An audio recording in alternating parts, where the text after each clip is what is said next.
अपने समाज के, अपने लोगों के दुख दर्द में भी शामिल नहीं हो सकता, लेकिन पुलिस उनको उसके बाद सचिन पायलट का क्या रुख है सामने जरूर आना चाहिए। अब ऐसे में जिस तरह का प्रदर्शन ये हो रहा है और हजारों की तादाद में 12 में जो लोग हैं प्रदर्शन करते हुए दिखाई पड़ते हैं, तो क्या इसका असर भजन लाल शर्मा सरकार के ऊपर होता हुआ। 13 जुलाई 2026 ये वो तारीख है जब से राजस्थान में निर्दलीय चेहरा नरेश मीणा गिरफ्त में है, जेल में बंद है और अब मांग की जा रही है हजारों समर्थकों की कि नरेश मीणा को रिहा किया जाए। मांग की जा रही है समर्थकों की कि आखिरकार कब तक नरेश मीणा को गिरफ्त में रखा जाएगा, क्यों इस पर जल्द से जल्द कार्यवाही नहीं होती है, जल्द से जल्द फैसला क्यों नहीं सुनाया जाता है। और ये तक समर्थकों द्वारा कहा जा रहा है कि जानबूझकर उन्हें फंसाने की कोशिश की गई है, जानबूझकर उन पर आरोप लगाए गए हैं और नरेश मीणा किसानों का मुद्दा उठाते हैं, नरेश मीणा किसानों के लिए प्रदर्शन तक करते हैं, उनकी आवाज बनते हैं, राजस्थान में हर एक युवा की आवाज बनते हैं, इसलिए उन्हें जानबूझकर जेल में बंद किया गया है। इन तमाम मांगों के साथ 12 में लगातार हजारों की संख्या में समर्थकों ने मांग की कि नरेश मीणा को रिहा किया जाए। न सिर्फ नरेश मीणा बल्कि बीजेपी के पूर्व विधायक कंवर लाल मीणा की रिहाई को लेकर भी जन आक्रोश देखा गया। इस आंदोलन के बीच में, इस प्रदर्शन के बीच में क्या राजस्थान में एक और बड़ा मुद्दा जन आंदोलन के जरिए सरकार को झुकाने में कामयाब होगा? इससे जुड़े हुए तमाम सवाल हैं और तमाम ही जो सवाल यहाँ पर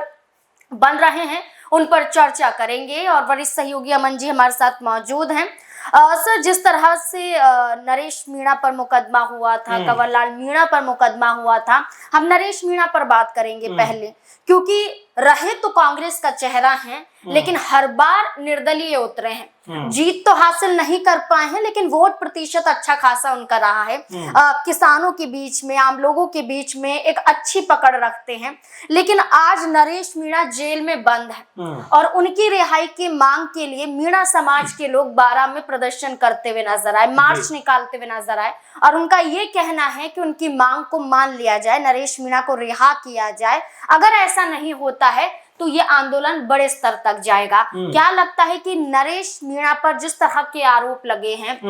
जिस तरह वो जेल में बंद है, क्या वाकई उनके खिलाफ साजिश रची गई है? और जिस तरह से अब समर्थक सामने आए हैं तो क्या सरकार और प्रशासन को झुकना पड़ेगा? देखिए, बिल्कुल जाहिर बात है कि नरेश मीणा जब थप्पड़ कांड के बाद में उनको अरेस्ट किया गया तो उसके बाद जमानत मिलती है और फिर हमने देखा कि कोर्ट ने भी कहा कि भाई आप जो है किसी भी पॉलिटिकल जो है बड़े उसमें इवेंट में शामिल ना हो, यानी राजनीति मत करिए, आप थोड़ा शांत रहे। लेकिन वो जब बाहर निकलते हैं तो एक बड़ा मामला सामने आ जाता है, जब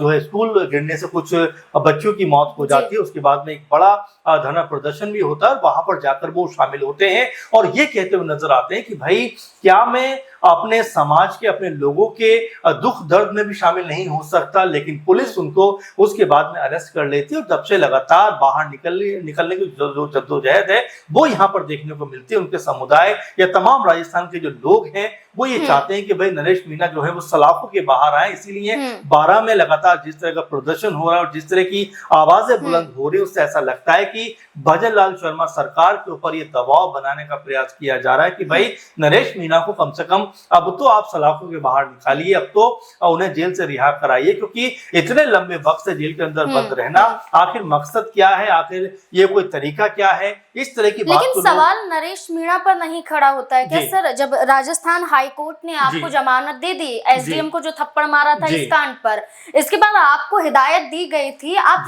कि नियमों का उल्लंघन ना करें, आप दायरे में रहें, लेकिन आप फिर से प्रदर्शन करते हुए नजर आते हैं। बिल्कुल ये बात पहले भी जिस तरह से निकल के सामने आई थी कि भाई आप दायरे में रहकर आप बातें करिए, आप दायरे में रहिए, लेकिन चूंकि नरेश मीणा एक राजनीतिक चेहरा भी है, उनको ये भी समझना है, ये भी दिखाना है कि भाई मैं लोगों के दुख दर्द में शामिल होऊंगा, भले ही इसके लिए मुझे सलाखों के पीछे क्यों न जाना पड़े। पहले भी इस तरह की बात वो कहते रहे, अब जबकि जेल के अंदर वो हैं, तो ऐसे में लोग यही कह रहे हैं कि भाई आखिर उनका कसूर क्या है, आखिर वो लोगों के दुख दर्द में अगर शामिल भी हो गए तो क्या उनको सलाखों के पीछे डाल देना उचित तरीका है। तो इस तरह की जो बातें हैं यहाँ पर लोग कहते हुए नजर आते हैं, और ये भी लगातार देखा जा रहा है कि राजस्थान के अंदर भजनलाल शर्मा सरकार कहीं ना कहीं दबाव में भी आप देखेंगे, चाहे भवरी देवी जो हत्याकांड मामला हो, या फिर जो जयपुर में स्कूल में गए सीजेपी के जो कार्यकर्ता उनके ऊपर हमले का पूरा मामला हो, उसके अलावा जो 5 दलितों की हत्या हुई थी 2015-16 में, उसके तमाम आरोपियों को बरी कर दिए जाने का मामला, जिसके ऊपर आजाद ने भी कहा कि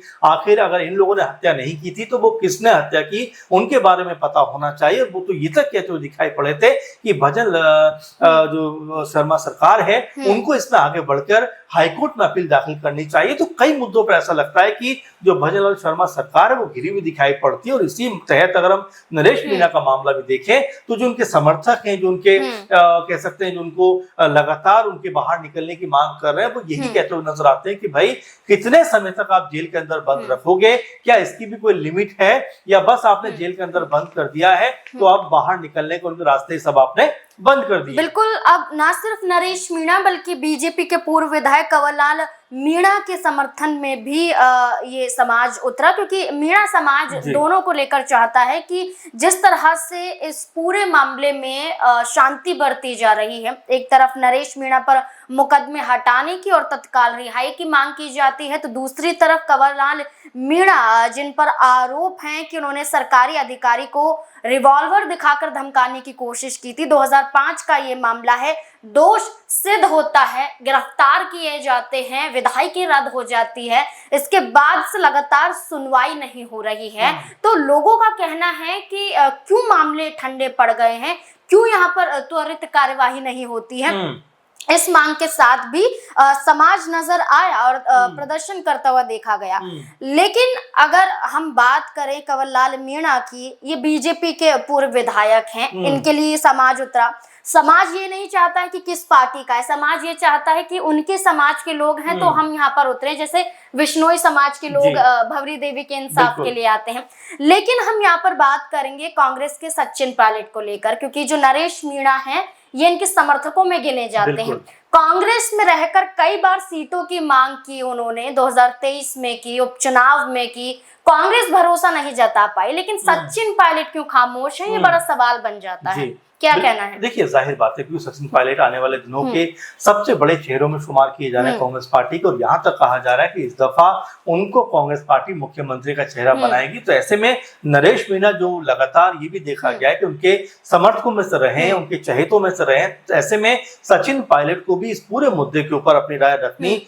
चाहिए, क्योंकि जो मीणा समुदाय के लोग हैं जिस तरह का प्रदर्शन यहाँ पर कर रहे हैं, चाहे कुंवर मीणा को लेकर हो या फिर हम नरेश मीणा की बात करें, दोनों को लेकर ये बात कर रहे हैं कि भाई चाहे वो बीजेपी के भले हो, लेकिन उनको भी आप बाहर निकालिए, उनको भी कब तक आप सलाखों के पीछे रखेंगे। साथ में नरेश मीणा को लेकर यही आवाजें बुलंद करते हुए दिखाई पड़ते हैं, क्योंकि सचिन पायलट जो है वो जिस तरीके के नेता हैं, जिस तरीके के बयान देते हैं, जिस तरह की राजनीति करते हैं, वो बाकी नेताओं से उनको अलग खड़ा भी करती है। वो हर मुद्दे के ऊपर अपना जो ओपिनियन है वो निष्पक्ष रखते हुए दिखाई पड़ते हैं और बड़ा अहम तरीके से जानकारी